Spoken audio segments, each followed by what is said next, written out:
Presiden Amerika Serikat Donald Trump mengambil langkah berani dengan memblokade jalur laut Iran. Langkah ini bukan sekadar strategi militer biasa, melainkan sebuah pertaruhan besar.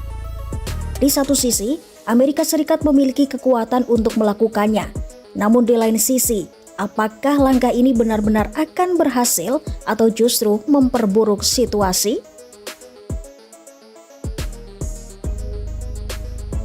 Secara militer, Amerika Serikat sebenarnya berada di atas angin.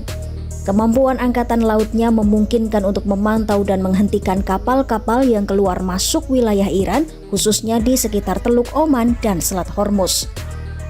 Seorang mantan pejabat militer AS, Mark Montgomery, melihat blokade ini sebagai opsi yang relatif lebih aman.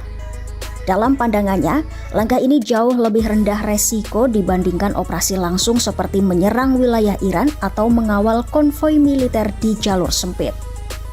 Dengan strategi blokade, kapal perang AS bisa tetap berada di jarak aman sambil mengawasi dan mencegat kapal-kapal yang dicurigai.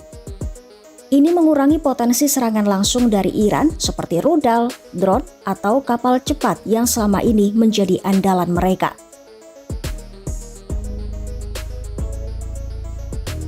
Sebelum memilih blokade, ada beberapa opsi lain yang sempat dipertimbangkan, mulai dari merebut pulau strategis milik Iran hingga mengawal kapal-kapal secara langsung melewati Selat Hormuz.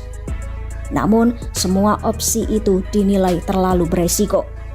Selat Hormuz sendiri dikenal sebagai jalur sempit dan padat sehingga sangat rentan terhadap serangan.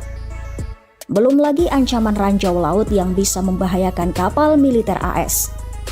Dalam kondisi seperti itu, blokade dianggap sebagai jalan tengah, tetap menekan Iran, tapi tanpa harus terlibat langsung dalam konflik terbuka yang lebih besar.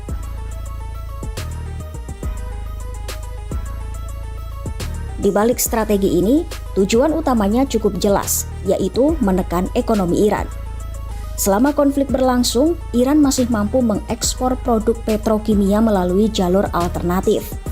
Dari situ, mereka tetap mendapatkan pemasukan miliaran dolar. Jika blokade ini berjalan efektif, aliran tersebut bisa terhenti.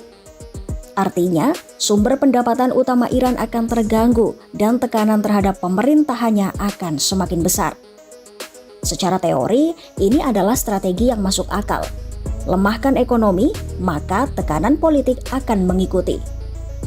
Masalahnya, Iran bukan negara yang mudah menyerah. Selama lebih dari sebulan menghadapi tekanan dari Amerika Serikat dan sekutunya, Iran justru menunjukkan ketahanan yang kuat. Mereka terbiasa hidup di bawah sanksi dan tekanan ekonomi. Mantan diplomat AS David Satterfield menilai bahwa Iran percaya mereka bisa bertahan lebih lama dibandingkan lawan mereka. Bahkan, Iran melihat peluang bahwa justru Amerika Serikat yang akan terkena dampaknya. Salah satunya adalah kenaikan harga minyak global. Jika pasokan terganggu, harga bisa melonjak dan ini bisa berdampak pada ekonomi dunia termasuk negara-negara sekutu AS sendiri. Kini, konflik tidak lagi hanya soal militer, tapi juga soal ekonomi dan strategi. Dengan adanya gencatan senjata sementara, situasi berubah menjadi semacam dalam tanda kutip perang blokade. Di satu sisi, Amerika Serikat berusaha menekan Iran. Di lain sisi, Iran berusaha bertahan dan mencari celah. Di tengah situasi ini, ekonomi global ikut terjebak. Negara-negara besar seperti China juga ikut berkepentingan, mengingat mereka adalah importir utama minyak Iran. Jika pasokan terganggu terlalu lama, dampaknya bisa meluas ke seluruh dunia. Pada akhirnya, langkah yang diambil Donald Trump ini memang sebuah pertaruhan besar.